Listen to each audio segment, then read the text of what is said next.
হায় আল্লাহ, আমার কি হলো গো?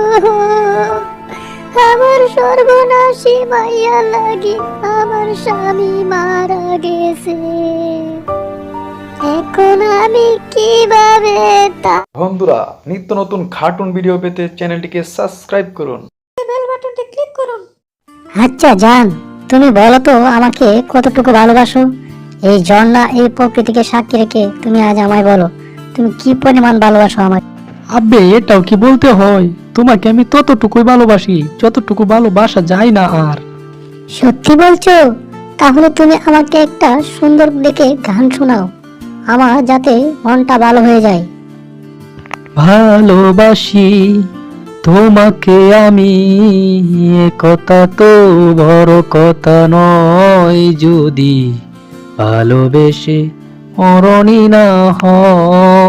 হাই হাই, এটা কি হলো? এই বেচারা কারেন্টটা আবার চলে গেল। আমি তো আর মুভিটা শেষ করতে পারলাম না। কি সুন্দর একটা গান চলছিল, এই গানটা দিয়ে আমি একটা টিকটক বানাবো। এটা আর হলো কই? যাক, যতটুকু শিখেছি তা দিয়ে আমি একটা টিকটক বানিয়ে ছেড়ে দেই, তাহলে তো আমার টিকটক ভাইরাল হয়ে যাবে। কি সুন্দর গান! হ্যালো বন্ধুরা, আমি টিকটকের ময়দা সুন্দরী তোমাদের সামনে হাজির হয়েছি নতুন একটি গান নিয়ে। গানটি আমি আজকেই শুনেছি সুপার হিট একটি মুভি থেকে, আর সেটা এখন আমি তোমাদেরকে গেয়ে শোনাবো। ভালোবাসি তোমাকে আমি, এ কথা তো বড় কথা নয়, যদি ভালোবেসে মরণই না হয়। বন্ধুরা, গানটি যদি ভালো লাগে আমার চ্যানেলটি সাবস্ক্রাইব করে রেখো, কারণ আমার এই এসকে কার্টুন চ্যানেলে তোমরা আমার নিত্য নতুন টিকটক ভিডিও দেখতে পারবে, আর এই ময়দা সুন্দরীর ঝলক দেখতে পারবে। হা হা হা। কিরে বেয়াদব মেয়ে, তুই আবার টিকটক করছিস? আমার বংশের মান সম্মান সব ধুলাই মিশিয়ে দিচ্ছিস। সরি বাবা, আমি আর টিকটক করব না। তুমি এবারের মতো আমাকে মাফ করে দাও। আমি আর তোমার বংশের মান সম্মান নষ্ট করব না, আমি কসম খাচ্ছি। সে অনেকবার তুই বলেছিস, তাও তোর শিক্ষা হয়নি। তোর এটার একটা বিহেদ আমি করবই। তুই রুমে আয়। সারাদিন করোটা কি? হ্যাঁ বলছি, কিছু কি খবর রাখো? এই যে বড় মেয়ে ঢ্যাং ঢ্যাং করে টিকটক করে আমার মান সম্মান নষ্ট করছে, তুমি কি এগুলা দেখো না? আমি কি করব? মেয়েকে তো আদর দিয়ে দিয়ে তুমি এরকম করেছো। মেয়েকে মোবাইল কিনে দিয়েছো, টিভি কিনে দিয়েছো, এখন তো সে টিকটকই করবে। আর কি করবে? আমি তো বলি, সে কি আমার কথা শুনে নাকি? হ্যাঁ, তা তুমি ঠিক বলেছ। এই মোবাইল আর টিভি ওকে নষ্ট করেছে, আর এগুলো আমারই ভুল হয়েছে। আমি এগুলো সব ভেঙে ফেলবো আর ওকে বিয়ে দিয়ে দেব। কি ব্যাপার ওস্তাদ, এখানে গালে হাত দিয়ে বসে আছেন আর আপনাকে আমরা খুঁজে হয়রান হয়ে যাচ্ছি। ব্যাপারটা কি একটু খুলে বলবেন? আর বলিস না, গালে কি আর সাদে হাত দেই? যা ভুল করেছি না, তার জন্যই আজ গালে হাত। যার খেসারত দিচ্ছি এখন। বুঝলাম না, তা উস্তাদ কি এমন ভুল করে ফেলেছেন যে এখনো গালে হাত দিয়ে এত চিন্তা করছেন? আমি তো কিছুই বুঝতাছি না, একটু খুলে বলবেন? শুন রে পিল্টু আর বিল্টু, পাপের বাটকারা দিচ্ছি এখন আমি।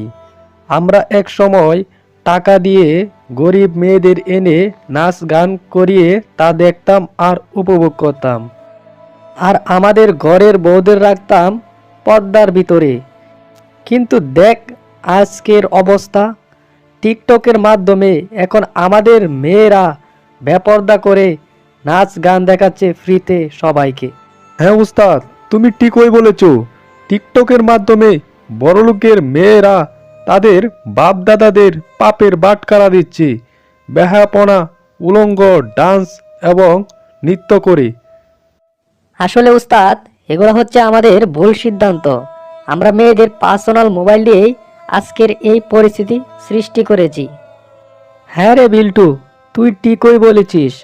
এই মোবাইল আর টিভি কিনে দেওয়ার পরে থেকেই আমার কপালে এই দুর্গতি লেগেছে। আমার মান সম্মান যা ছিল সব প্রায় শেষের পথে। না জানি ভবিষ্যতে কি হয়, আল্লাহই জানে। চাচা চাচা, আপনাকে খুঁজে আমি হয়রান হয়ে যাচ্ছি। বাড়িতে সর্বনাশ হয়ে গেছে, তাড়াতাড়ি বাড়ি চলেন, আমি আপনাকে নিতে এসেছি। কিরে মিসকে, কি এমন হয়েছে বাড়িতে যে তুই আমাকে খুঁজে হয়রান হয়ে যাচ্ছিস? আমি তো বাড়িতে যাচ্ছিলামই। আপু তো পূর্বপাড়ার টিকটকার গিট্টু শিয়ালের সাথে পালিয়ে গিয়েছে, তাই তো চাচি কান্নার রুল বসিয়ে দিয়েছে বাড়িতে। তাড়াতাড়ি চলেন বাড়ি আগে। হাই আল্লাহ, কি কইবার লাগছস? এই সর্বনাশী মাইয়া আমার সব শেষ কইরা দিল শেষ পর্যন্ত। হায় আল্লাহ, আমার কি হলো গো? আমার সর্বনাশী মাইয়া লাগে আমার স্বামী মারা গেছে। এখন আমি কিভাবে থাকবো গো তোমারে সারা? একটি মেয়ের পার্সোনাল মোবাইল এভাবেই একটি পরিস্থিতি তৈরি করতে পারি, আর এভাবেই একটি পরিবার ধ্বংস হয়ে যেতে পারি। তো আমাদের সকলেরই উচিত আমরা আমাদের পরিবারকে যত্নে রাখবো, পর্দায় রাখবো, মোবাইলকে আমরা না বলি।